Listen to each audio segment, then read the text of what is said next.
Good morning to all of you. Last lecture में हमने leaf spring से related उसका कंस्ट्रक्शन देखा था, उसमें कौन कौन से कंपोनेंट्स रहते हैं उनके नेमिंग देखे थे, और उसके बाद उसमें लगने वाले स्ट्रेस और डिफ्लेक्शन के इक्वेशंस को हमने डिराइव किया था। उसको दो ग्रुप में डिवाइड करके, जो आपका पहला ग्रुप था वो था graduated leaves including master leaf, है ना। उसमें हमको सिग्मा बी जी और डेल्टा जी का जो वैल्यू मिला था इक्वेशन 1 और 2 से, और उसके बाद हमने एक्स्ट्रा फुल लेंथ लीफ के ग्रुप को डिवाइड किया था, है ना। और उसका जो हमको सिग्मा बी एफ और सिग्मा डेल्टा एफ का इक्वेशंस मिला था, उनका बेंडिंग स्ट्रेस और डिफ्लेक्शन की वैल्यूज मिली थी। और आगे जाके हमने जब पूरा उसका डेरिवेशन को सॉल्व किया था, तो हमें जो फाइनल इक्वेशंस मिला था, जिसको हमने नंबरिंग की थी 9, 10, 11, वो यहाँ पर आपको दिख रहा है। वो सिग्मा बी जी का वैल्यू है, सिग्मा बी एफ और डेल्टा की वैल्यू है, डिफ्लेक्शन की वैल्यू है। क्योंकि डिफ्लेक्शन असेंबली होने के बाद सेम रहता है, इसलिए डिफ्लेक्शन आपको एक ही दिखेगा, लेकिन आपको स्ट्रेसेस दो ग्रुप में आपको डिवाइडेड दिख रहे थे। ये आपने नंबरिंग किया था 9, 10, 11, और ये आपको डेटा बुक में भी आपको ये तीनों इक्वेशंस दिए हुए हैं। अब इन इक्वेशंस को हम अगर देखें, ऑब्जर्व करें, तो आपको दिखेगा कि क्योंकि आपका डिफ्लेक्शन जो असेंबली होने के बाद एक ही आएगा सारे लीव्स में, तो उसका आपको एक ही क्वेश्चन दिखेगा। लेकिन यहाँ पर जो स्ट्रेसेस डेवलप हो रहे हैं उन लीव्स में, खासकर आपके जो दो ग्रुप में बांटा था अपने ग्रेजुएटेड लीव्स और आपका फुल लेंथ लीव्स में, तो उन स्ट्रेसेस के अगर इक्वेशंस को आप देखें तो आपको सारे नोटेशंस आपको सेम टू सेम दिखेंगे। That is P L upon B T square 3NF plus 2NG। वही सेम आपको फुल लेंथ में भी दिखेगा, P L upon B T square 3NF plus 2NG। बस जो डिफरेंस है वो दो न्यूमेरिक वैल्यू का है कि ग्रेजुएटेड लीव्स में ये नंबर दिया हुआ है आपका 12 और फुल लेंथ में आपको दिया हुआ है 18। इसका मतलब अगर आप देखें, है ना, तो इससे आपको ये समझ में आ जाएगा कि 9 और 10 से आपको एक चीज दिखेगी कि आपका जो फुल लेंथ लीव्स में है उसमें आपका ज्यादा स्ट्रेस डेवलप हो रहा है, क्योंकि आपको जो बेसिक लोड आएगा वो लोड पी ही आएगा लोड। उस पी लोड से आपका पूरा स्ट्रेस का इक्वेशन निकलता है। तो यहाँ पर दिख रहा है कि फुल लेंथ में आपका ग्रेजुएटेड लेंथ से 50% टाइम्स, है ना, आपका जो स्ट्रेस है वो ज़्यादा डेवलप हो रहा है। और अगर एक ही असेंबली में काम कर रहे हैं, है ना, ये पूरे, तो इसका मतलब जो जिसमें ज़्यादा स्ट्रेस डेवलप हो रहा है उसी का फेलियर होने के चांसेस ज़्यादा रहेंगे। फुल लेंथ लीव्स और ग्रेजुएटेड लीव्स एक ही असेंबली में होकर काम करना है इनको, लेकिन ये अलग अलग प्लेट्स हैं, है ना। आपका मास्टर लीफ के नीचे ही आपके फुल लेंथ लीव्स रहते हैं, उसके बाद ग्रेजुएटेड लीव्स रहते हैं। इसका मतलब इन इक्वेशन से आपको अगर ये दिख रहा है, तो अगर फुल लेंथ लीव्स में ज़्यादा स्ट्रेस डेवलप हो रहा है तो जब भी असेंबली होकर काम करेगा तो वही फेल होगा, है ना। लेकिन सारे आपको देखेंगे, हमने सारे डायमेंशंस को सेम एज्यूम किया था, उनकी विड्थ को, उतनी थिकनेस को, लेकिन उसके फिर भी जो फुल लेंथ लीव्स है उनकी लेंथ जबकि लंबी है, उसके बाद भी उसमें स्ट्रेसेस ज़्यादा डेवलप हो रहे हैं। और किसी भी डिजाइनिंग में कोई भी डिजाइनर ये नहीं चाहता कि कोई भी कंपोनेंट जो एक एज ए असेंबली वर्क कर रहा है उसके अलग अलग पार्ट्स में अलग अलग टाइप के स्ट्रेसेस वेरी करें, है ना। हम हमेशा चाहते हैं कि सारे पार्ट्स में जो भी स्ट्रेस लग रहा हो वो स्ट्रेसेस हमेशा इक्वल रहे, है ना, कोई भी स्ट्रेस अलग अलग ना रहे जिसके फेलियर होने के चांसेस कम हो जाए उसमें। अब अगर इन चीज़ों को देखेंगे तो इसके बाद का टॉपिक हमारा ये आएगा कि अब हम ये ग्रेजुएटेड लीव्स और फुल लेंथ लीव्स को, है ना, हम इनके स्ट्रेसेस को इक्वलाइज कैसे करें। हमको ऐसे क्वेश्चन चाहिए जिसमें हम इन दोनों स्ट्रेसेस को इक्वलाइज कर दें, क्योंकि ये हमारा एक गुड डिज़ाइन में नहीं आएगा, हम इसको बेटर डिज़ाइन नहीं बोल सकते, और ऐसा डिज़ाइन होता भी नहीं है ना। आपको ये दोनों स्ट्रेसेस को इक्वलाइज करना है। अब अगर इक्वलाइज करना है तो दो ही तरीके हो सकते हैं। अगर हम इन इक्वेशंस को देखें कि या तो हम ग्रेजुएटेड लीव्स का स्ट्रेस बढ़ा दें, कि इतना बढ़ा दें कि इसका भी ये नंबर 18 हो जाए, या तो फिर फुल लेंथ का स्ट्रेस कम कर दें, है ना। तो यही हो सकता है, या तो हम ऊपर वाले का स्ट्रेस बढ़ा दें या तो नीचे वाले स्ट्रेस का, फुल लेंथ का हम स्ट्रेस को वैल्यू कम कर दें, ताकि इनकी जो वैल्यूज हैं ये बराबर हो जाए। अब हम किसी स्ट्रेस को कम करते हैं, है ना, तो हम बेसिकली जानते हैं कि नॉर्मल हम जो स्ट्रेस का इक्वेशन लिखते हैं, that is stress equals to force per unit area, और ये एरिया में ही आपका डायमेंशन रहता है। मतलब जो एरिया है वो इनवर्सली प्रोपोर्शनल रहता है आपके स्ट्रेस से। अगर आपको स्ट्रेस की कम करना है, इसका मतलब आपको एरिया बढ़ाना पड़ेगा। अगर हम कम करने की कोशिश करें तो स्ट्रेस को अगर आपको कम करना है तो एरिया बढ़ाना पड़ेगा, और एरिया मतलब होता है डायमेंशन। इनका क्रॉस सेक्शन है रेक्टेंगुलर, दैट इज विड्थ है b और थिकनेस है t। मतलब इन डायमेंशंस को हमको वैरी करना पड़ेगा और बढ़ाना ही पड़ेगा अगर आपको ये स्ट्रेसेस की वैल्यू कम करनी है। अब आपको मालूम है कि अगर हम अब अगर दो डायमेंशन है इसके, विड्थ और थिकनेस, अगर हम विड्थ बढ़ाएंगे तो ये जो स्ट्रैप्स से बनते हैं ये आपस में असेंबली होगा करते वक्त ये हमें दिक्कत करेंगे कि फुल लेंथ का आपको दिख रहा होगा कि स्ट्रैप्स आपका उसका जो चौड़ाई है अगर उन प्लेट्स का ज़्यादा चौड़ा हो जाएगा विड्थ, है ना, तो वो आपको उसको असेंबली होने में वो दिक्कत करेगा। वैसे उसका थिकनेस भी बढ़ जाएगा, है ना। तो मैन्युफैक्चरिंग में ये दिक्कत आती है कि अगर आप देखेंगे कि ये जो सारे तो जो लीफ स्प्रिंग है ये प्लेट से बन रहे हैं, है ना। एक रेक्टेंगुलर क्रॉस सेक्शन के जो प्लेट्स हैं ये निकलते हैं, इनको अलग अलग लेंथ में कट कर दिया जाता है, सिर्फ एक लेंथ जो लंबा वाला लेंथ है उसको बेंड कर दिया जाता है, तो सिंपल सा ये असेंबली हो सकता है। लेकिन अगर हम किसी भी एक ग्रुप के साथ उसके डायमेंशंस के साथ अगर हम वैरी करते हैं, उसके डायमेंशंस को अलग अलग करते हैं, तो हमें मैन्युफैक्चरिंग में भी ये दिक्कत आएगा। और उसी वाइज मैन्युफैक्चरिंग में दिक्कत ये आएगा कि हमें कुछ प्लेट्स हमें अलग साइज के अलग डायमेंशंस के बनाने पड़ेंगे, है ना, जिस कारण से उसका मैन्युफैक्चरिंग कॉस्ट भी बढ़ जाएगा, जो फिजिबल नहीं है डिज़ाइन पॉइंट ऑफ व्यू से, है ना। तो इसीलिए हम चाहते हैं कि हमारा डायमेंशन सारे प्लेट्स का एक ही जैसा रहे, ताकि सिर्फ उसको अलग अलग लेंथ में काटें, ताकि वो इजीली मैन्युफैक्चर हो जाए और आपको फिर उसको असेंबली करके सिर्फ आपको उसको फिट करना है। तो इस तरीके से हम डिज़ाइनिंग में ये भी चाहते हैं कि अगर वो प्लेट से ही बन रहे हैं, है ना, जिसका मटेरियल सब चीज़ प्रॉपर्टी सेम है, सिर्फ आपको जो डायमेंशंस है वो अलग करना पड़ा, तो हम नहीं चाहते कि उसके डायमेंशंस अलग हों और डायमेंशंस सबके एक ही रहें। और अगर आप प्रैक्टिकली भी देखेंगे तो सारे लीफ स्प्रिंग के जो डायमेंशंस हैं वो सेम टू सेम रहते हैं, चाहे वो फुल लेंथ लीव हो चाहे आपका एक्स्ट्रा, सिर्फ लेंथ इनकी वेरी करती है, लेकिन जो उनका क्रॉस सेक्शन एरिया है दैट इज बी, विड्थ और थिकनेस टी, ये हमेशा सारे लीव्स का सेम रहता है, चाहे मास्टर लीफ हो, चाहे फुल लेंथ लीफ हो, चाहे ग्रेटेड लीफ हो। क्रॉस सेक्शन जो रेक्टेंगुलर है वो सारे लीव्स का कॉमन सेम रहता है। तो इसका मतलब हम डायमेंशंस के साथ कोई भी छेड़खानी नहीं करेंगे यहाँ पर। और उसके बाद भी हमारे पास लेकिन अभी भी प्रॉब्लम ये हो जाता है कि इन स्ट्रेसेस को कैसे इक्वलाइज किया जाए। तो इसका एक कॉन्सेप्ट निकाला गया है, इसको बोलते हैं हम निपिंग ऑफ लीफ स्प्रिंग, जो हमारा आज का टॉपिक है। इसमें आपको एक सिंपल सा आपको चीज़ है कि हम वापस उसी कॉन्सेप्ट में आते हैं कि या तो हमें ग्रेजुएटेड लीव्स का स्ट्रेस बढ़ा देना है या तो फुल लेंथ का आपको स्ट्रेस कम कर देना है ना। तो कुछ एक ऐसा किया गया है कि ग्रेजुएटेड लीव्स का हम स्ट्रेस थोड़ा सा बढ़ा देंगे कि ये इक्वलाइज हो जाए। ध्यान रखेंगे हम यहाँ पर ग्रेजुएटेड लीव्स का स्ट्रेस थोड़ा सा बढ़ा रहे हैं ताकि वो फुल लेंथ से इक्वलाइज हो जाए। अब इसको अगर आप देखोगे, है ना, तो अगर ये मैं ये पहला लीफ बनाऊं तो ये है आपका फुल लेंथ लीव्स। अब हम जानते हैं कि सारे लीव्स कर्वेचर में रहते हैं, है ना, क्योंकि उनको इलिप्टिक कर्वेचर वो आपका इलिप्स से निकल के आता है ना, तो इसे इलिप्टिक कर्वेचर में ये रहते हैं, है ना। तो ये अगर ये मान के चले कि आपका ये फुल लेंथ लीव्स है ना, तो इसके नीचे ही आपका ग्रेजुएटेड लेंथ लीफ लगता है। अब हमें उसको देखने में ऐसा लगता है कि आपको जब वो असेंबल्ड वे में दिखता है, किसी गाड़ी में आप देखेंगे लगा हुआ, तो आपको दिखेगा कि आपको जब वो पूरा स्ट्रैप से बंधा रहता है तो सारे कर्वेचर्स आपको दिखते हैं कि हर प्लेट के नीचे एक दूसरा प्लेट है, इस टाइप से प्लेट के नीचे प्लेट आपका लगा हुआ है एकदम। तो एक तरीके से ऐसा दिखता है कि सारे लीव्स का कर्वेचर सेम टू सेम रहता है ना। लेकिन जब अगर कभी खुला तो ये चीज़ आपको दिखेगी कि फुल लेंथ के बाद जो ग्रेजुएटेड लीव्स है जिनकी लेंथ कम होते जा रही है, वहां पर जो कर्वेचर है उनका वो अलग अलग कर्वेचर पे रहता है।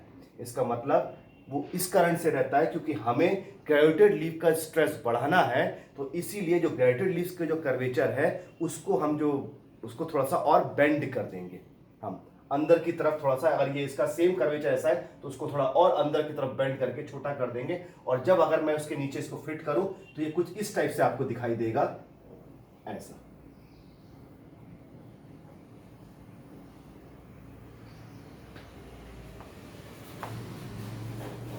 अब आपको यहां दिख रहा होगा कि फुल लेंथ लीफ है और ये ग्रेजुएटेड लेंथ लीफ है। इसकी लेंथ तो कम है लेकिन इसका कर्वेचर भी आपका दिख रहा है, इसका कर्वेचर ज्यादा है ना। ये थोड़ा बहुत अंदर की तरफ और थोड़ा मुड़ा हुआ है, और जब इसको आप फुल लेंथ के नीचे आप टच करेंगे तो आपको एक गैप दिखेगा इनके बीच में।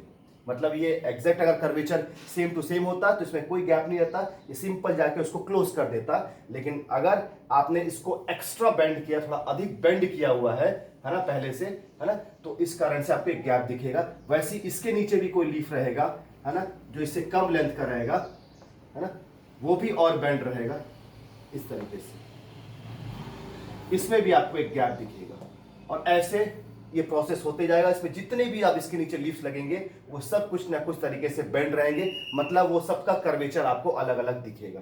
अब यहाँ पर अगर हम देखें तो डिफरेंट रेडियाई ऑफ कर्वेचर है। एक्स्ट्रा बेंड करने से ये होता है कि अगर आप कोई चीज़ आप कंपोनेंट मैन्युफैक्चर होके आ गया है एक खास कर्वेचर में, उसके बाद अगर आप उसको बेंड कर देते हैं तो कोई चीज़ को आप पहले से अगर बेंड कर दें जहाँ से उसमें किसी चीज़ में डिफॉर्मेशन आना चालू हो जाता है तो उसमें स्ट्रेस डेवलप होना चालू हो जाता है। तो जैसे ही उसको बेंड करते हैं तो इसमें स्ट्रेस डेवलप होना चालू हो जाता है और उस स्ट्रेस का अमाउंट हमें इतना रखना है कि वो स्ट्रेस ग्रेजुएटेड लीव्स में बढ़ जाए और बढ़ के आपके फुल लेंथ के इक्वलाइज हो जाए।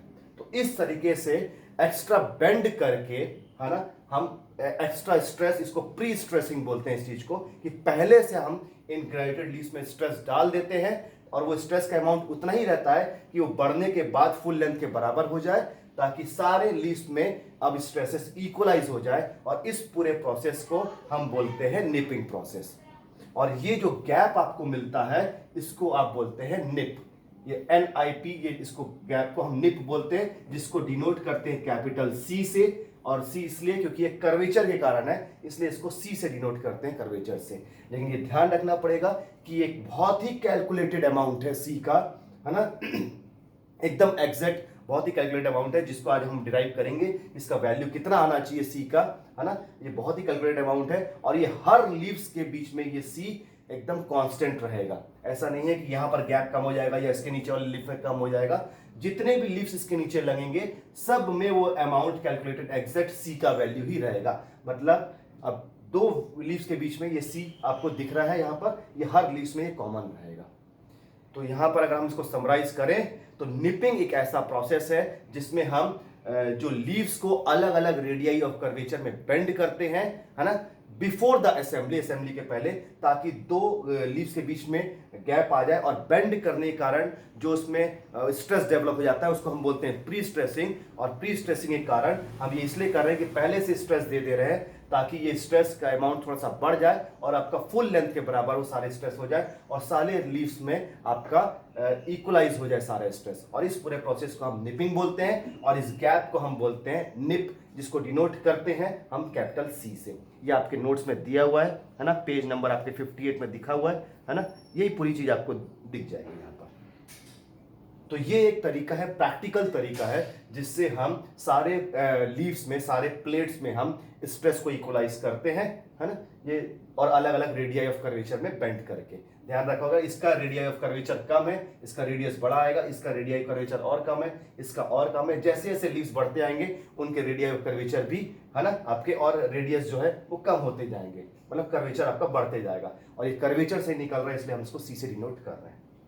तो ये है प्रैक्टिकल तरीका, है ना, प्री स्ट्रेसिंग करके स्ट्रेस को इक्वलाइज करने का, जिसको हम नाम दिया गया है निपिंग। ये बेसिकली थ्योरेटिकल क्वेश्चंस में पूछा जाता है, what is nipping of leave spring. तो आपको यही चीजें एक्सप्लेन करनी पड़ेगी कि अलग अलग रेडियस ऑफ कर्वेचर में जब लीव्स को हम बेंड करते हैं ताकि उसमें से पहले से प्री स्ट्रेस हो जाए, उसमें स्ट्रेस डेवलप हो जाए, ताकि सारे लीव्स में स्ट्रेस इक्वलाइज हो जाए। आपको इन्हीं दो इक्वेशंस का बेस लेके आपको चलना पड़ेगा, है ना, कि हमको ऐसा क्यों करना पड़ रहा है। और स्ट्रेस इक्वलाइज होने के कारण अब सारे लीव्स में स्ट्रेस सेम आएगा, तो हमारी बिना डायमेंशन चेंज किए हम उसकी असेंबली कर सकते हैं।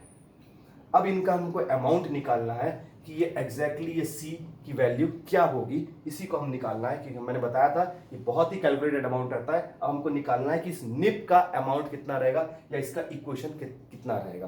तो इसके लिए सबसे पहले हम ये आते हैं कि हम ये पूरा प्रोसेस कर इसलिए रहे ताकि आपका ग्रेजुएटेड लीव्स में और फुल लेंथ लीव्स में स्ट्रेस इक्वलाइज हो जाए। अब हमने देखा था इक्वेशन 1, जो ग्रेजुएटेड, जो पहला ग्रुप हमने देखा था लास्ट लेक्चर में, है ना, जो पहला ग्रुप था आपका जो graduated leaves including master leave, उसमें जो पहला बेसिक स्ट्रेस सिग्मा BG का हमने निकाला था, है ना, बेंडिंग स्ट्रेस का, वो आपका आया था 6PGL/NGBT² आया था। वैसे ही हमने जब दूसरे ग्रुप को हमने कंसीडर किया था एक्स्ट्रा फुल लेंथ लीव्स का, है ना, तो उसका भी जो इक्वेशन 3 हमने दिया था वो सिग्मा BF का था और वो था 6PFL/NFBT²। दोनों इक्वेशंस के नोटेशंस में सिर्फ क्या फुल लेंथ के लिए F यूज किया था और ग्रेजुएटेड के लिए G यूज किया था, बाकी सब सेम था। हम उसी को यूज करेंगे क्योंकि हम इस प्रोसेस को कर रहे हैं ताकि स्ट्रेस इक्वलाइज हो जाए। इसलिए हम अब इक्वेट करेंगे इक्वेशन 1 को और इक्वेशन 3 को आपस में हम इक्वेट करेंगे।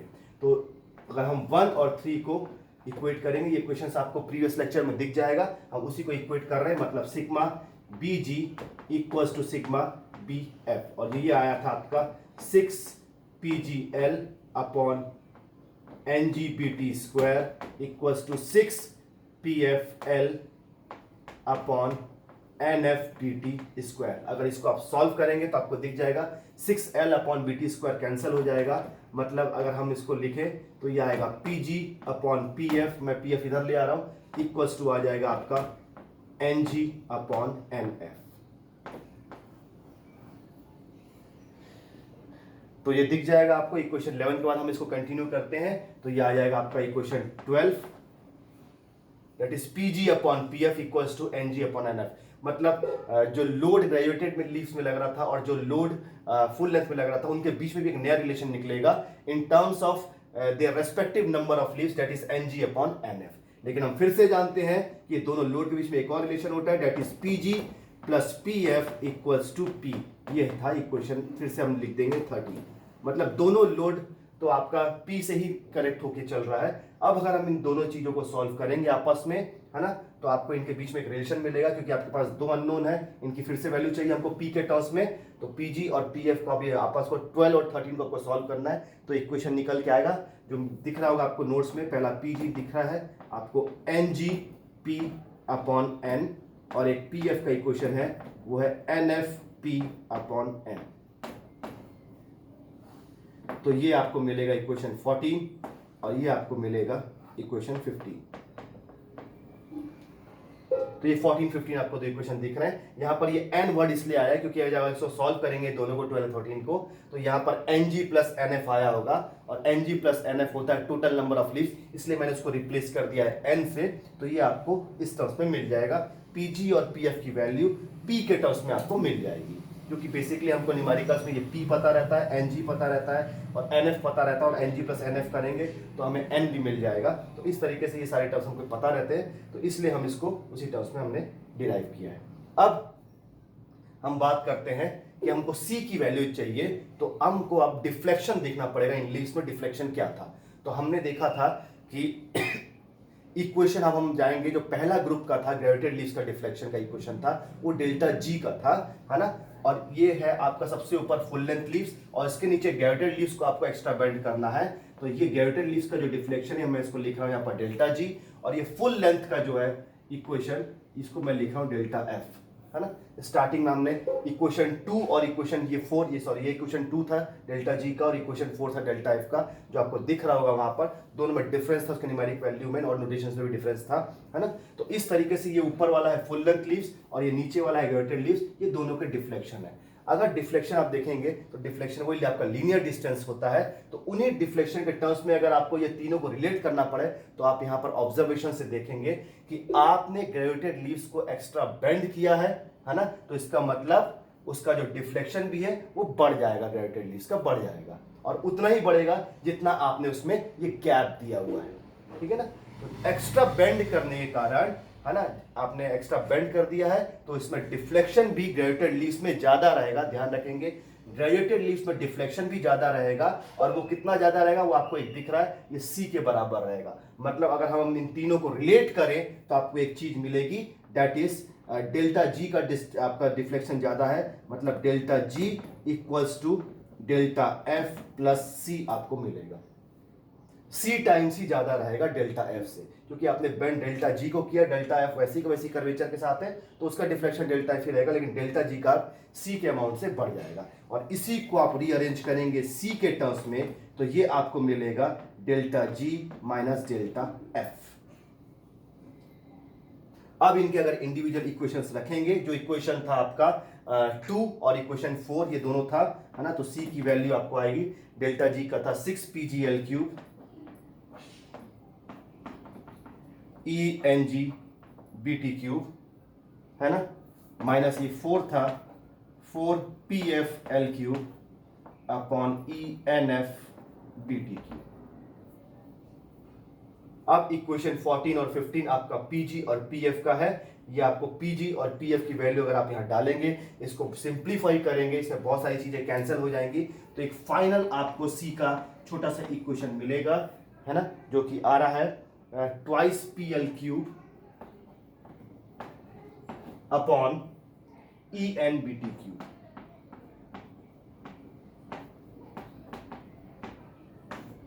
अगर आप इसको सिंप्लीफाई करेंगे तो आपको दिखेगा, है ना, कि ये n वर्ड आया कि Ng प्लस NF कहीं पर आएगा, इसको आपको n से रिप्लेस कर देना है। तो एक छोटा सा इक्वेशन बन के आएगा, इस कैलकुलेटेड निप का अमाउंट का इक्वेशन आपको मिल जाएगा, that is twice PL³ upon ENBT³। और आपको ये डेटा बुक में आपको दिया हुआ है, पेज 10.17 देख लेंगे, वहां पर ये डेटा बुक में निप का अमाउंट दिया हुआ है। मतलब ये एग्जैक्ट अमाउंट का आपको ये सी रखना है दोनों के बीच में। जब आप निपिंग प्रोसेस कर रहे हैं जिसमें आप स्ट्रेस को इक्वलाइज कर रहे हैं, तो आपको ये जो एग्जैक्ट अमाउंट का है वो आपका इसी इक्वेशन से निप की वैल्यू निकल जाएगी। तो ये हमको सारे लीव्स के बीच में जो आपको गैप रखना है, इनिशियल गैप रखना है, जिसको हम निप बोल रहे हैं, उसका कैलकुलेटेड अमाउंट आपको यहाँ पर सी की वैल्यू मिल जाएगी।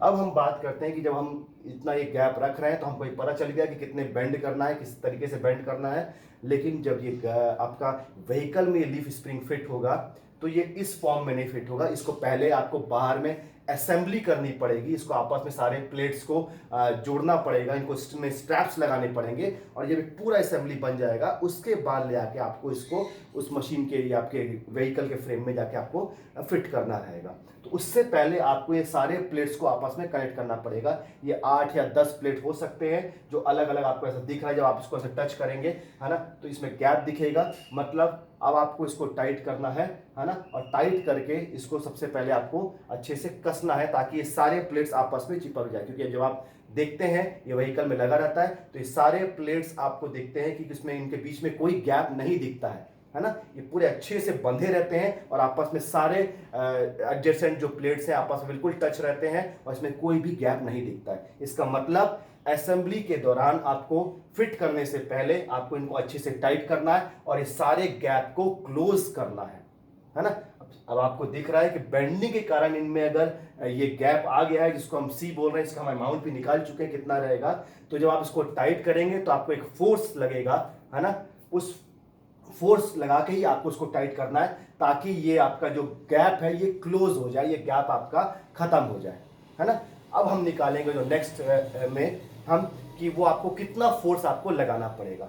अब अगर उस फोर्स को आपको इमेजिन करना है कि वो कितना फोर्स लगेगा, है ना, तो एक सिंपल सा चीज है, मैं देख रहा हूं कि ये दो आपके लीव्स दिख रहे हैं, है ना, ये ग्रेटेड लीव्स है और ये फुल लेंथ लीव्स है ना, और इनके बीच में एक गैप सी है। अब इस फोर्स को लगा के आपको इसको करना है। तो इसको आप ऐसा इमेजिन करिए कि आप जैसे आप सी क्लैंप जानते हैं, है ना, एक सी क्लैंप होता है, ये कुछ ऐसा सी शेप का फ्रेम रहता है उसमें, है ना, और इसके यहाँ पर एक एंड पे यहाँ पर नट लगा रहता है और इसी के अंदर ये जाता है एक स्क्रू, जिसको आपको घुमाने के लिए ये एक हैंडल दिया रहता है ना, और ये स्क्रू के बेसिस पे ये रहता है। यहाँ पर आप जैसे जैसे ये स्क्रू को घुमाएंगे जैसे आगे की तरफ बढ़ेगा तो इसके बीच में ये आपका ये जो दोस्तों सपोर्ट रहता है, इसके बीच में कोई भी चीज आएगी तो वो उसमें टाइट होते जाएगी।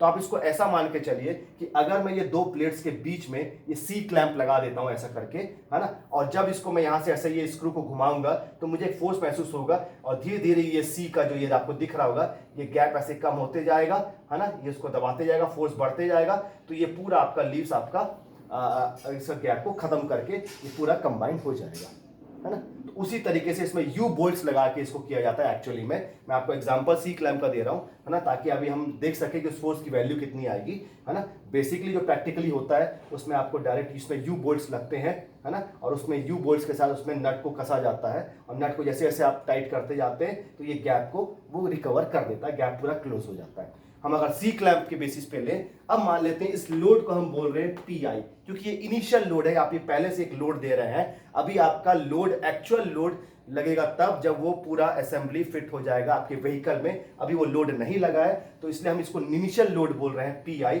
इस इनिशियल लोड से हम इस गैप को अभी खत्म करने की कोशिश करेंगे, तो उस लोड को हम नाम दे दिए पीआई, है ना। आपको ये नेक्स्ट पेज में दिखेगा, पेज नंबर आपको 60 में, है ना। During the assembly, the initial preload required to close the gap C। अब इनके लिए अगर हम इनिशियल लोड PI से यूज कर रहे हैं तो बेसिकली आप देखेंगे कि अगर आप किसी गैप को या जैसे कोई अलग कर्वेचर वाली चीज को आप दबाएंगे तो पहली चीज जो लोड की वैल्यू है वो आपको दिखेगा कि ये दोनों लीव्स में डिवाइड हो जाएगी। आप तो एक ही लोड लगा रहे हैं लेकिन यहां पर दो अलग अलग कंपोनेंट रखे हुए हैं, तो ये पीआई लोड को दोनों शेयर करेंगे। मतलब ये भी आपका फुल लेंथ लीव शेयर करेगा PI/2 और ये भी आपका शेयर करेगा PI/2। ये दोनों हाफ हाफ लोड लेंगे, है ना, यहां पर। ठीक है। लेकिन जो इनमें डिफ्लेक्शन होगा, अब ये delta F delta G deflection तब था, है ना, जब इनको अलग अलग हमने दिया था और इसमें जो लोड लग रहा था उस लोड के कारण जो डिफ्लेक्शन था। अभी हम जो डिफ्लेक्शन की बात करेंगे वो इनिशियल लोड के कारण है, तो इनके इनिशियल, है ना, डेल्टा जी आई या डेल्टा एफ आई हम बोलेंगे। Initial deflection in full length leaves, initial deflection in graded leaves, है ना। इस पी आई लोड के कारण दोनों में जो इनिशियल डिफ्लेक्शन आएगा, सिंपल सा अगर इमेजिन करें तो ये जैसा जैसे ये आपका ये इसको दबाते जाएंगे तो ये आपका ये फैलते जाएगा, तो ये आपका सिकुड़ते जाएगा, ये अंदर की तरफ आएगा, ये बाहर की तरफ जाएगा, ठीक है ना। अगर हम इन दो प्लेट्स को आपस में देखें, सी क्लैंप से बांधेंगे, है ना, तो आपको दिखेगा कि ये अंदर की तरफ जाएगा और ये बाहर की तरफ जाएगा, मतलब दोनों में कुछ ना कुछ इनिशियल डिफ्लेक्शन आएगा ड्यूरिंग द असेंबली, जब आप इसको टाइट कर रहे हैं। तो उसको हमने नाम दिया है इनिशियल डिफ्लेक्शन को कि डेल्टा एफ आई और डेल्टा जी आई। और दोनों ही लीव्स इस पूरे, हमको चाहिए पी आई लोड, लेकिन ये दोनों लीव्स में एक साथ ही फोर्स आ रहा है, ऊपर से सी क्लैंप से दोनों तरफ से फोर्स आ रहा है, तो ये जो लोड की वैल्यू भी दोनों में हाफ हो जाएगी। तो और ये पूरी चीज हो रही है आपके सी के कारण मतलब, है ना, आपका ये बेसिकली सी को क्लोज करना है। तो जो बेसिक इक्वेशन बना वो बनेगा आपका C equals to delta G I plus delta F I. ये बन गया अब इनका इक्वेशन, है ना। ये ध्यान रखेंगे इनिशियल केस में है ना, इनिशियल केस में जब आपको पीआई लोड से आप टाइट कर रहे हैं। अब हमको मालूम है कि सी का इक्वेशन हमारे पास है, that is twice P L cube upon E N B T cube equals to delta G का इक्वेशन जो हमारे पास था वो इक्वेशन नंबर 2 था, उसको आप यूज करेंगे, जो कि था 6 PG L cube upon E N G B T cube. उसमें पीजी फोर्स के कारण था। यहां पर जो फोर्स है वो बताया आपने, लगा तो पी आई रहे, लेकिन डेल्टा जी भी लेगा पी आई बाई 2 और डेल्टा एफ भी लेगा पी आई बाई 2। तो उस जो इक्वेशन 2 में पीजी को आपको रिप्लेस करना पड़ेगा पी आई बाई 2 से, तो बन जाएगा 6 P I by 2 L cube upon E N G B T cube plus 4 P I by 2 L cube upon E N F B T cube. तो इस तरीके से आपको दिखेगा, है ना, कि आपने जो पीजी को भी और पीएफ को भी, जो उन पे लगने वाले इंडिविजुअल फोर्सेस थे, उसको रिप्लेस कर दिया पी आई बाई 2, क्योंकि अभी इसमें कहीं से वो पीजी और पीएफ नहीं लग रहा है। वो तब लगता है जब आप उसको असेंबल्ड करके पूरा उसको कहीं मशीन में फिट करते हैं। अभी ये सिर्फ टाइट करने का फोर्स है, तो पी आई बाई 2 आपको मिल जाएगा। और इसको अगर आप सॉल्व करेंगे तो यहां से आपको इनिशियल लोड जो आपको रिक्वायर्ड रहेगा, ये पी आई की वैल्यू, इसको टाइट करने के लिए इसका वैल्यू मिलेगा, that is twice N G N F into P upon n times 3nf plus twice N G. इसको आप सिंप्लीफाई करेंगे तो ये पी आई की वैल्यू आपको मिल जाएगी, है ना। तो यहां से अगर हम कंटिन्यूशन में करें तो ये सी का इक्वेशन आपका 16 था, है ना। ये जो पी आई का आपका इक्वेशन है, ये इक्वेशन 17 है, और ये इक्वेशन 17 भी आपके डेटा बुक में दिया हुआ है। ध्यान रखेंगे ये पी आई वो इनिशियल प्री लोड है जिस लोड से आप इस गैप को खत्म करते हैं और ये पूरे लीव्स को आपस में इनके गैप को क्लोज करके इनको स्ट्रैप से बांध के इनको असेंबल्ड करते हैं। ये होता है आपका पीआई लोड। इतना आपको ताकत लगेगा सारे लीव्स में उन सारे गैप्स को क्लोज करने के लिए। ध्यान रखेंगे इसमें फुल लेंथ लीव्स का भी जिक्र है ना, ग्रेजुएटेड लीव्स का भी है, number of graduated leaves, total number of leaves का भी यूज है, और वो पी फोर्स जो इसमें लगने वाला है उसके बेसिस पे ये पीआई की वैल्यू निकल रही है। तो ये आपको दिख जाएगा इनिशियल प्री लोड का इक्वेशन, ठीक है। तो हमने अभी तक देख लिया कि आपके लीव्स में कैसे आप प्री स्ट्रेसिंग करेंगे, गैप रखेंगे, उस गैप का अमाउंट देख लिया, और असेंबली के दौरान उस गैप को क्लोज करने के लिए कितना लोड लगेगा वो भी हमने वैल्यू देख लिया। पर बेसिकली हम ये पूरा प्रोसेस कर रहे थे एक चीज के लिए कि सारे लीव्स में स्ट्रेस इक्वलाइज हो जाए। बस हम इसी के लिए कर रहे थे कि सारे लीव्स में स्ट्रेस इक्वलाइज हो जाए। तो हम देख रहे थे कि यहाँ पर इसको हम बढ़ाएंगे, इसको कम करेंगे, हम जो हमने बेसिक चीज बोला था। तो इक्वलाइज होने के बाद जो सारे लीव्स में स्ट्रेस का जो सिग्मा बी रहेगा, अब है ना, अब हम अभी तक देख रहे थे सिग्मा बी जी और sigma B F, full length का अलग स्ट्रेस देख रहे थे, ग्रेविटी का अलग स्ट्रेस देख रहे थे, लेकिन सबको करने के बाद जो आपको एक बेसिक स्ट्रेस का इक्वेशन मिलेगा सिग्मा बी, जो सारे लीव्स में कॉमन रहेगा, उसको निकालने के लिए आपको यूज करना पड़ेगा कि आप देख रहे हैं कि फाइनल स्ट्रेस आपको सिग्मा बी आप किसी भी एक का पकड़ लेंगे, है ना। जैसे हमने अगर पकड़ लिया सिग्मा बी एफ का पकड़ लिया, फुल लेंथ का आपने इक्वेशन पकड़ लिया। ध्यान रखेंगे ये इक्वेशन नंबर 3 था, आपको देखेंगे जब हमने उसको एनालिसिस किया था सेकंड ग्रुप में, है ना, तो इक्वेशन नंबर 3 मिला था। इसको अगर मैं लिखूं तो ये आपका आता है 6PGL अपॉन NBT²। ये कुछ इस तरीके से आता है, NF, sorry 6PFL upon NFBT²। ये हमने इक्वेशन 3 में देखा था कि फुल लेंथ लीव्स का ऐसा है ना। आप इसका ग्रेविटी लीव्स का भी लिख सकते हैं, है ना, क्योंकि आपको तो स्ट्रेस इक्वलाइज करना ही है। अब तो आपको एक ही क्वेश्चन मिलने वाला है, तो हमको किसी एक ग्रुप का क्वेश्चन पकड़ना है ना। अब आपको देखेंगे सबसे पहले तो यहाँ पर जो ये PF है ना, इसको आपको क्या करना है। तो ये जो PF है हम जान रहे हैं कि स्ट्रेस इक्वलाइज होने वाला है, मतलब ये F पहले हम यहाँ से हटा देंगे। और इस PF को में भी आपको ध्यान होगा कि अब इसमें PF में आपने पहले ही इनिशियल प्रीलोड लगा दिया है PI, लेकिन अगर ये फुल लेंथ था तो फुल लेंथ में जो PI का वैल्यू टोटल पूरा PI नहीं लग रहा था, उसमें लग रहा था PI/2। फुल लेंथ पे भी PI/2 लग रहा था और ग्रेजुएट में PI/2। ये वो लोड था जो असेंबली के दौरान ही लग रहा था आपको, जब इसको असेंबल कर रहे थे, है ना। और उसके बाद जब आपका ये फिट होगा तो अब उसमें और अलग से लोड लगेगा, तो इसलिए आपको इस लोड को उसमें से माइनस करना पड़ेगा, क्योंकि आपने इसको लोड को पहले ही लगा दिया है ना। तो इसलिए इसका बन जाएगा PF minus PI/2 into L बन जाएगा आपका। तो ध्यान रखेंगे, अगर ये आपको ये आपने सिग्मा BF का लिया, यही अगर आप सिग्मा BG का लेते तो वही चीज आपको करनी पड़ती, 6 minus PG minus PI/2 into L upon NGBT²। आप दोनों में से किसी भी एक इक्वेशन को लीजिए और दोनों के इंडिविजुअल लोड्स में से आपको इनिशियल प्रीलोड जो उनके लीस्ट में लग रहा था PI/2 और PI/2, उनको आपको माइनस करना पड़ेगा। अब बच जाता है कि इनमें वैल्यूज क्या रखना है। तो PF का आपको इक्वेशन दिख जाएगा, PF और PG आपको वो इक्वेशन लेना पड़ेगा जो हमने लास्ट लेक्चर में दिया था। वो आपका इक्वेशन 7 और 8 था, ध्यान देंगे 7 और 8 में आपको दिख जाएगा। 7 आपका इक्वेशन PF का था, ठीक ये जो इक्वेशन निकालने के पहले वो आया था, है ना। आप देखेंगे ये आपका 9 है, तो 7 और 8 को देखेंगे, वो PF का इक्वेशन और PG का इक्वेशन निकला था, है ना। तो अगर आप PF का इक्वेशन यूज कर रहे हैं तो इक्वेशन 7 है, तो यहां पर आपको इक्वेशन 7 डालना पड़ेगा। अगर आप PG का यूज कर रहे हैं तो वो इक्वेशन 8 था, यहां पर आपको इक्वेशन 8 डालना पड़ेगा। और रही बात PI की, तो ये इक्वेशन 17 है आपका PI का, इसको आप दोनों जगह आप डाल सकते हैं, है ना। तो ये दोनों में से कोई एक इक्वेशन आप यूज करेंगे जिसमें PF और PG की वैल्यू कोई आपको 7 और 8 से डालना है, और ये PI की वैल्यू आपको इक्वेशन 17 से डालना है। इसको आपस में आप डालेंगे और किसी भी एक इक्वेशन को अगर सॉल्व करेंगे और पूरा सिंप्लीफाई करेंगे इसको खोल के, जैसे कि मैंने थोड़ा सा वहां पर किया हुआ है, तो एक फाइनल स्ट्रेस आपको बेंडिंग स्ट्रेस मिलेगा जो आएगा sigma B equals to 6PL upon NBT²। ये एक छोटा सा इक्वेशन बन जाएगा। ये वो स्ट्रेस है जो ये पूरा प्रोसेस करने के बाद सारे लीव्स में जो इक्वलाइज हमने बोला था, हमने प्रोसेस कर रहे थे कि सारे लीव्स में इक्वल स्ट्रेस आए, तो ये वो इक्वेशन है कि सारे लीव्स में क्या इक्वल स्ट्रेस आएगा। इसमें दिख रहा होगा आपको, कहीं भी ना G का नोटेशन है ना F का नोटेशन यूज कर रहे हैं, तो डायरेक्ट आपको bending stress, basic bending stress जो सारे लीव्स में इक्वलाइज होकर मिलेगा, that is 6PL upon NBT²। ये आपके डेटा बुक में है 10.17 में। तो इसको आप समझ जाएंगे कि जो बेसिक इक्वेशंस आपको अब न्यूमेरिकल्स में जरूरत पड़ने वाली है ना, वो रहेगी आपका ये 9, 10, 11। ये ध्यान रखेंगे, ये आपके सब डेटा बुक में दिया हुआ है 9, 10, 11। उसके बाद आपको एक इक्वेशन आपको दिखेगा 16 जो कि निप का है, आपको एक इक्वेशन 17 दिखेगा दैट इज प्रीलोड का है, और इक्वलाइज स्ट्रेस जो है बेंडिंग स्ट्रेस सारे लीव्स में उसका मिलेगा सिग्मा B। तो ये बेसिकली आपको 6 इक्वेशंस लगेंगे न्यूमेरिकल्स में। बस ध्यान रखेंगे कि ये 2 इक्वेशंस आपको तब यूज करने पड़ेंगे जब आपको न्यूमेरिकल पढ़ना पड़ेगा, और इसमें कहीं पर भी जिक्र नहीं रहेगा कि स्ट्रेस को इक्वलाइज किया गया है ना।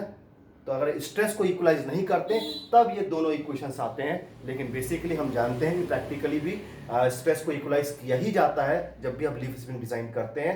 तो स्ट्रेस को जब भी इक्वलाइज करेंगे, और इक्वलाइज करने के लिए हम प्री स्ट्रेसिंग करेंगे, इसको प्री स्ट्रेसिंग प्रोसेस भी बोलते हैं, है ना, जिसमें या निपिंग प्रोसेस बोलते हैं। तो निपिंग वर्ड या प्री स्ट्रेसिंग वर्ड, इस टाइप का स्ट्रेस इक्वलाइजेशन, इस टाइप का अगर वर्ड आता है न्यूमेरिकल में तो आपको ध्यान रखना है कि उसका स्ट्रेस इक्वलाइज हो गया है। तो इक्वलाइज होने के बाद आपको ये 2 स्ट्रेस नहीं मिलेंगे, इक्वलाइज होने के बाद आपको एक ही स्ट्रेस मिलेगा that is sigma B 6PL upon NBT²। इसी को यूज करना है, और बस फिर उसमें कितना गैप था उसका पता करना है, और उसमें उस गैप को खत्म करने के लिए इतना इनिशियल पीरियड था, इसी को यूज करना है। ठीक है ना। तो ये दो स्ट्रेस आपको तभी यूज करने पड़ेंगे जब आपका स्ट्रेस इक्वलाइज नहीं होगा। पर जब बेसिकली आपके सारे न्यूमेरिकल्स में लिखा रहता है कि the stress has been equalise या the leaves are prestressed, है ना, तो आपको मान के चलना है कि सिग्मा बी का एक ही वैल्यू आपको मिलेगा, है ना। तो इससे रिलेटेड हम न्यूमेरिकल्स नेक्स्ट लेक्चर में करेंगे। आज के लिए इतना ही, थैंक यू।